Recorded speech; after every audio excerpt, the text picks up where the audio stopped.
Hi folks, I did a video called Try Something Different a while back, and I had a comment from Baby Cakes, and it says, Steve, finally someone verbalises what I struggle with.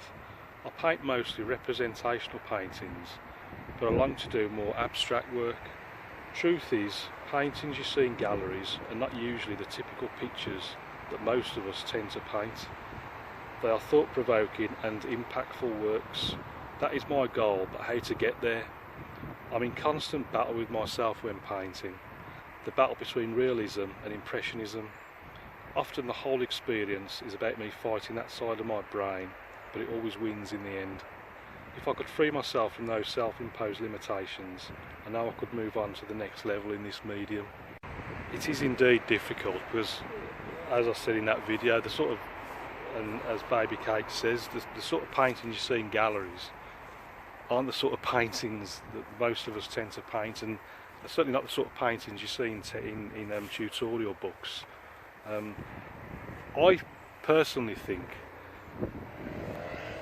and I think this is where some people, Bob Ross often gets a bit of criticism unfairly. I think you learn the basics, and then once you've learnt the basics, you then should just go off on a tangent, just go your own way and try and you just practice and practice until you develop your own style, your own techniques.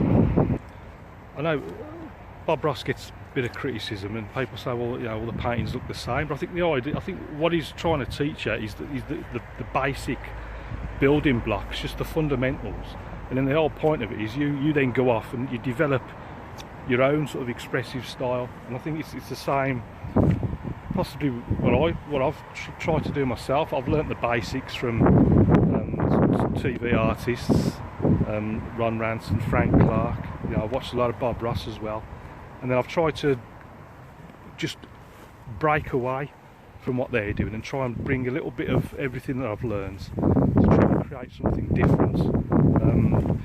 And yeah, you know, gallery stuff, it is a lot more thought-provoking, and it takes a hell of a lot of practice. I'd like to think maybe one day I could try approaching galleries myself. I don't know, but one thing's for certain, you know, if you look on places like eBay, there's about 250,000 pieces of art for sale, and most of them is just traditional. You know, it's like these sorts of paintings, long grasses, a few distant trees, a few fields in the background. I think as well as Baby Cakes, are trying to break away from the traditional stuff and try and do something that is more thought-provoking, you know, even provocative.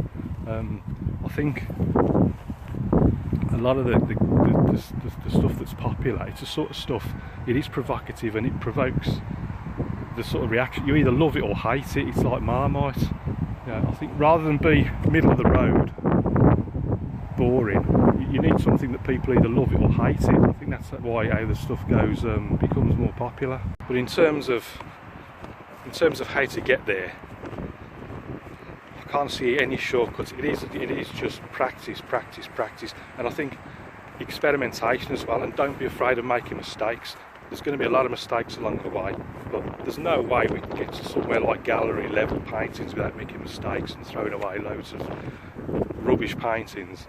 That just goes with the territory. Just be prepared to make mistakes. Don't be afraid to experiment and push the boundaries and learn something new.